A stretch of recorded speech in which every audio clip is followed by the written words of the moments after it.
That's my quick comment. नमस्कार, मैं हूं Mahesh Singh Shekhawat. Let's my quick comment में आपका स्वागत है। आज बात है चीनी के बढ़ते दामों की असली वजह की।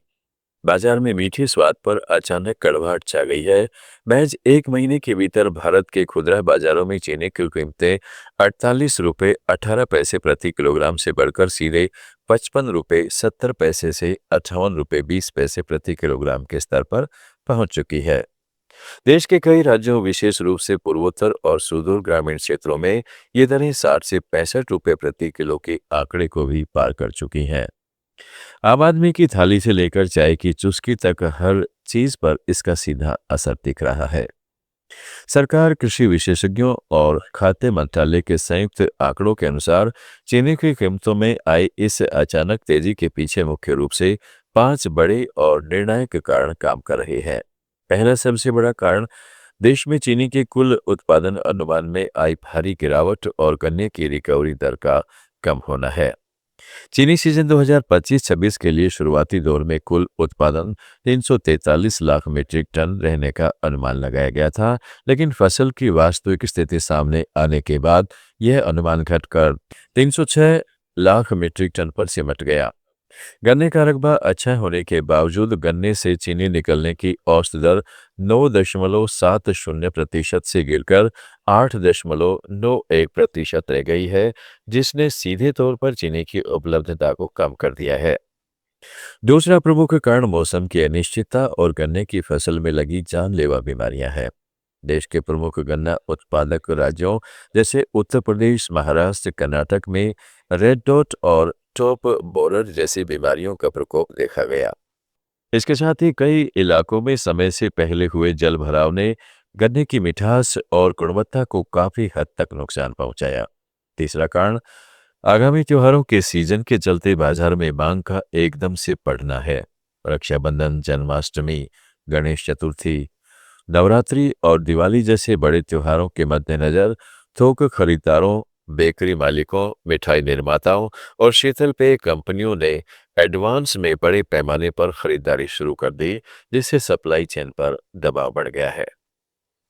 चौथा कारण अंतर्राष्ट्रीय और वैश्विक बाजार में मंडराता चीनी संकट है।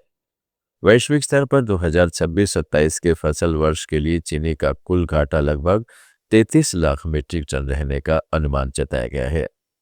अंतर्राष्ट्रीय बाजार में चीनी की कीमतें जून 2026 के $474 प्रति टन से बढ़कर अगस्त 2026 में $552 प्रति टन तक पहुंच गई है, जो महज 2 महीनों में 16% से अधिक की भारी बढ़ोतरी को दर्शाती है।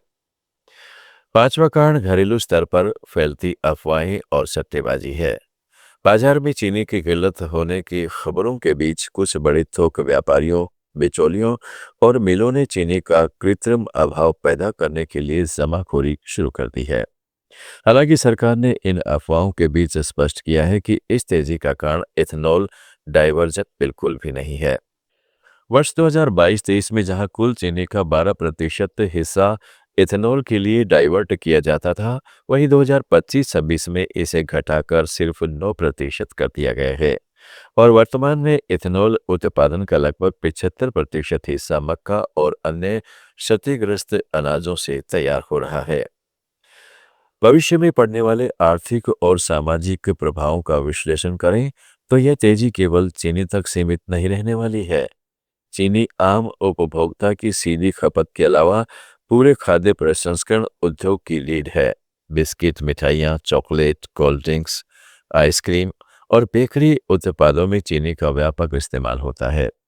इस वजह से आने वाले दिनों में कन्फेक्शनरी और फैक्ट फूड प्रोडक्ट्स की कीमतों में 8 से 12% तक का इजाफा देखा जा सकता है, जिससे सीधे तौर पर देश की खुदरा मुद्रास्फीति पर दबाव बढ़ेगा। इसके अलावा सरकार के महत्वाकांक्षी E20 लक्ष्य पर भी इसका अस्थायी विपरीत प्रभाव पड़ सकता है। यदि चीनी का उत्पादन इसी प्रकार सीमित रहता है तो सरकार को मजबूरन इथेनॉल निर्माण के लिए गन्ने के रस के उपयोग पर पूर्ण या आंशिक रोक लगानी पड़ सकती है। हालांकि इस पूरे घटनाक्रम का एक सकारात्मक पहलू यह रहा है कि चीनी मिलों के वित्तीय स्वास्थ्य में सुधार होने से देश भर में गन्ना किसानों को इस सीजन में उनके कुल बकाये का रिकॉर्ड 97% भुगतान पहले ही किया जा चुका है, जिससे ग्रामीण अर्थव्यवस्था को थोड़ी राहत मिली है। अगर हम भारतीय इतिहास के पन्नों को पलटकर देखें तो भारत में चीनी की कीमतें और इसकी आपूर्ति का चक्र हमेशा से राजनीतिक और आर्थिक रूप से बेहद संवेदनशील रहा है। वर्ष 2009-10 के दौरान देश ने भीषण सूखे और फसल की भारी बर्बादी का सामना किया था। उस समय देश में चीनी की खुदरा कीमतें 22 रुपये प्रति किलो से रातों रात उछलकर 45 से 50 रुपये प्रति किलो तक पहुंच गई थी। उस वक्त तत्कालीन सरकार ने स्थिति पर काबू पाने के लिए चीनी के आयात पर लगने वाली कस्टम ड्यूटी को शून्य कर दिया था और लेवी चीनी के नियमों को बेहद सख्त कर दिया था। इसी तरह वर्ष 2016-17 में देश के दो सबसे बड़े गन्ना उत्पादक राज्यों महाराष्ट्र और कर्नाटक में लगातार 2 वर्षों तक पड़े सूखे के कारण चीनी का राष्ट्रीय उत्पादन 251 लाख मीट्रिक टन से घटकर सीधे 203 लाख मीट्रिक टन पर आ गया था। उस दौरान खुदरा बाजार में कीमतें 42 रुपये प्रति किलो के आंकड़े को पार कर गई थी, जिसके बाद सरकार को चीनी के निर्यात पर पूरी तरह से रोक लगानी पड़ी थी और 50% का भारी भरकम आयात शुल्क लागू करना पड़ा था। हालिया इतिहास की बात करें तो वर्ष 2023-24 में एल नीनो के प्रभाव से मानसून में आई भारी अनिश्चितता के कारण जब चीनी के दाम 44 रुपये प्रति किलो तक पहुंचे थे, तब केंद्र सरकार ने कदम उठाते हुए चीनी के व्यावसायिक निर्यात पर अनिश्चितकालीन प्रतिबंध लगा दिया था, जो आज भी काफी हद तक प्रभावी है। वर्तमान स्थिति की गंभीरता को देखते हुए केंद्र सरकार ने तुरंत हरकत में आते हुए कई आपातकालीन और कठोर कदम उठाए हैं। सबसे पहला कदम जमाखोरी पर नकेल कसने के लिए स्टॉक लिमिट लागू करना है। 1 अगस्त से 30 नवंबर 2026 तक की अवधि के लिए चीनी डीलरों और थोक विक्रेताओं के लिए अधिकतम 400 टन की स्टॉक सीमा निर्धारित की गई है। इसके साथ ही 1 सितंबर से सभी बड़े औद्योगिक उपभोक्ताओं के लिए 15 दिन से अधिक की खपत का स्टॉक रखने पर कानूनी पाबंदी लगा दी गई है। दूसरा बड़ा कदम घरेलू बाजार में आपूर्ति तुरंत बढ़ाने के लिए 10 लाख मीट्रिक टन रो शुगर के बिना किसी सीमा शुल्क यानी ड्यूटी फ्री आयात को मंजूरी देना है। तीसरा कदम चीनी मिलों को नए पेराई सत्र को सामान्य समय से पहले शुरू करने का निर्देश देना है।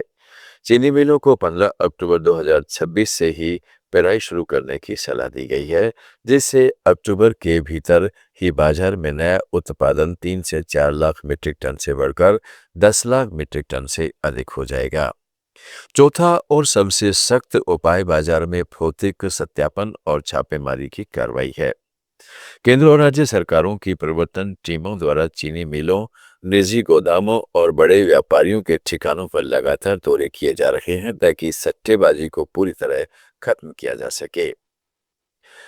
भारत में चीनी की कीमतों में आई यह अचानक तेजी एक अल्पकालिक सप्लाई गैप और त्योहारी मांग के एक साथ आ जाने का नतीजा है। 10 लाख मीट्रिक टन रोज शुगर के आयात और 15 अक्टूबर से होने वाले नए पेराई सत्र के साथ बाजार में नई चीनी की आवक बढ़ते ही सितंबर के उत्तरार्ध और अक्टूबर के महीने तक कीमतें एक बार फिर नियंत्रित होकर 45 से 48 रुपये प्रति किलो के सामान्य और स्थिर पर वापस आने की पूरी संभावना है। क्विक कमेंट में आज इतना ही। जुड़े रहें लेट्स माइक के साथ। आप सुन रहे थे let's mike more than radio. Follow कीजिए हमें हमारे सोशल मीडिया प्लेटफॉर्म्स पर। It's time for news. It's time for more than radio. Presenting the first radio news app, Let's Mic. Let's Mic, a news-based app on your phone where you get to watch and listen news, talk shows, interviews, radio show podcasts. On Let's Mic, you get all relevant information of TV, print, radio, podcast, and digital. Let's Mic talks about every segment of life.